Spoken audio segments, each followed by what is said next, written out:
what's up, guys? It's gonna be a little quick video this week. Not really much to talk about. But before I get to it, thank you to The Wrestling Hero for all your great ideas you've given me. I'm gonna touch on those later date in some videos when I get a chance. I was gonna do it today, but after all the craziness that went down last night, I need to touch on that. So thank you for subscribing to my channel and the other channel. Appreciate it.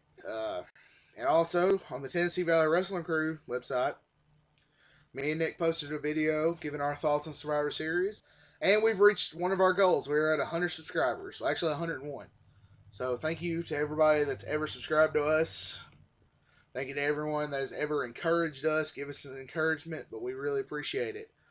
So we're gonna try that. Since we did that, we're gonna try to get Malin to a Malin zone.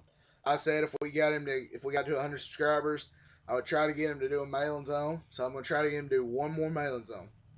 If not, we're probably just gonna repost the old ones because they were hilarious. But off of that and on to this. First off, I'm gonna talk about some transactions that's happened. Paul London has been signed by TNA. He'll probably be a member of the X Division. Not really sure what they're really going to do with him, but we'll see. Also, Elijah Burke has been signed by TNA, and that's actually pretty good. I think that he'll do good there. He could go in right away, be a major part of the company. He could go in as a heel or a face, either way. I always liked Elijah Burke. I thought he had a lot of potential. He just never got to live up to it, which is bullcrap, you know? WWE does that with people. They build them up for a little while, and then they just go away. But it's just whatever. But off of that, let's get to the Survivor Series. Not going to review it, because it doesn't need to be reviewed. Because reviews are just whatever.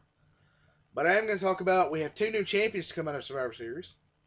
The new World Heavyweight Champion is John Cena. And before everyone starts whining and complaining and crying, it's not that big a deal. I was a little mad about it last night. But I've had, when I got home last night and this morning to think about it, and it's really not as bad as it seems. Because I've been thinking, and Cena hasn't been champion in over a year. He was champion right before No Mercy last year before he got injured. But he hasn't been champion since. Because he's been injured twice, which you can say that's why. But really, when he came back from injuries, he lost a lot. He didn't win that much. So really, it's not that bad thing. It makes sense to put the title on him, I guess. I don't like how some wrestlers get the title in their first match back, which Edge kind of did the same thing too. But it kind of works. Some it works for, and some it doesn't. You know. I don't know. That's kind of hypocritical a little bit for me. I'm sorry. But anyways, Cena's champion. So PS Power's gonna probably complain. He probably came when he saw that happen. He was just so excited that he gets to make a video saying Cena won again. I think he has a man crush on him personally. That's just my opinion. But anyways, it doesn't really matter. Cena's champion. We'll see what happens tonight on Raw, and we'll see where it goes. The new WWE champion is Edge, as I mentioned. Nothing wrong with that either. I think that's better than Triple H being champion. Triple H's title reign has really put me to sleep, other than when he was feuding with Hardy.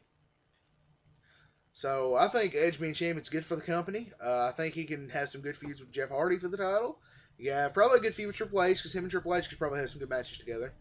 But Kozlov needs to go away, because Triple H, before Edge came down, Triple H and Kozlov was one of the probably most boring wrestling matches I think I've ever seen in my life.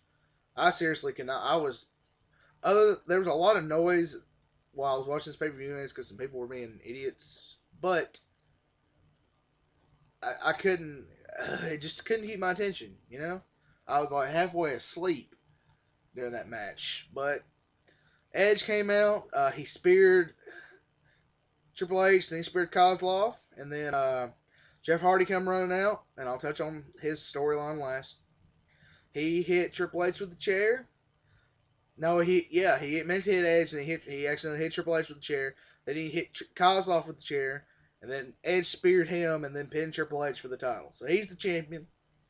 That's very good. So we'll just have to wait and watch SmackDown and see what happens with that. But off of that, the last thing I'm going to cover in this little short video is the Jeff Hardy angle, which we weren't sure if it was an angle or not. Yesterday, WWE.com broke a story that Jeff Hardy was found in a stairwell in the hotel he was staying at 3 a.m. yesterday morning. And what it was I'm not gonna spoil it because I already know what happened thanks to NoDQ.com. Someone attacked Jeff Hardy, and that's what they're gonna say, and left him in the stairwell. And so they're gonna set up a storyline between him and that person. So it should be pretty good. I actually like when WWE does storylines like this, which this is the first time. They may have done like one like this before. They did the Vince is dead thing, but that one wasn't good. This one's actually good. I think this has potential to turn be something great, and could end up Jeff Hardy getting the title finally out of this. My key thing, what I would love to see Jeff Hardy end up out of this feuding, and somehow he wins a title shot going into Mania, as in the main event of Mania, and wins. I personally think that will be a very, very good thing. And you could have him and Matt hug in the ring.